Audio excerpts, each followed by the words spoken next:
Something to think about. We learn at a young age that actions have consequences. We learn as children that we're responsible for our actions. That whatever we do individually, we're responsible for individually. And the Bible even says that the wages of sin are death.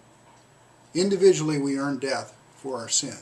So God holds us responsible and realizes that there are consequences for our action.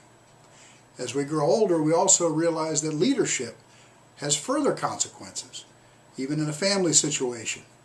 When the leadership, the parents of a family, do things that affects the entire family. Not only are those consequences felt by the parents, but the consequences are felt by the children as well. Even up to the point of a nation. When the leadership of a nation does things, the entire nation experiences the consequences. Now Proverbs chapter 6, verse 16 through 19 says there are 7 things that God hates.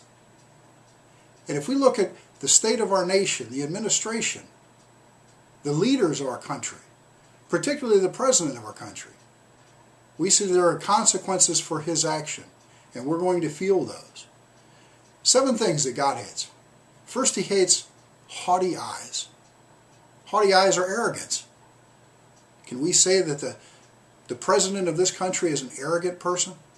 If you Google arrogance, you actually see a picture of the president. But God also hates a lying tongue. Gee, does our administration lie to us? Does it deceive us? If you like your doctor, you can keep your doctor. Here's one that we hear over and over again. I will not rest until we get to the bottom of this. Unfortunately, we've heard it on so many different things. We got to believe the man never rests. What else does God hate? Those who shed innocent blood. Does the name Chris Stevens mean anything?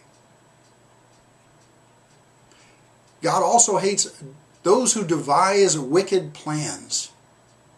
Well, I believe this administration has a wicked plan to overwhelm the system. The system is being overwhelmed by illegal immigrants. It's being overwhelmed by entitlement programs. And it's being overwhelmed by scandals to the point where we can't correct anything because there's too many scandals. But God also hates those who run to do evil.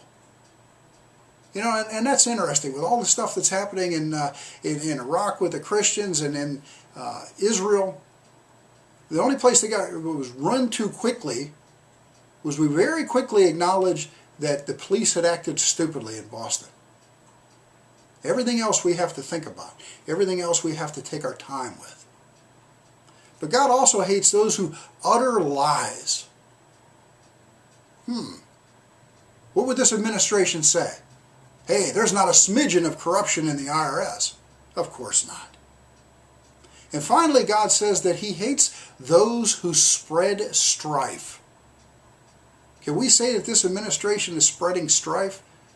Maybe by increasing the national debt to the point that our children, our grandchildren, our great-grandchildren will struggle to pay off that debt. Actions have consequences.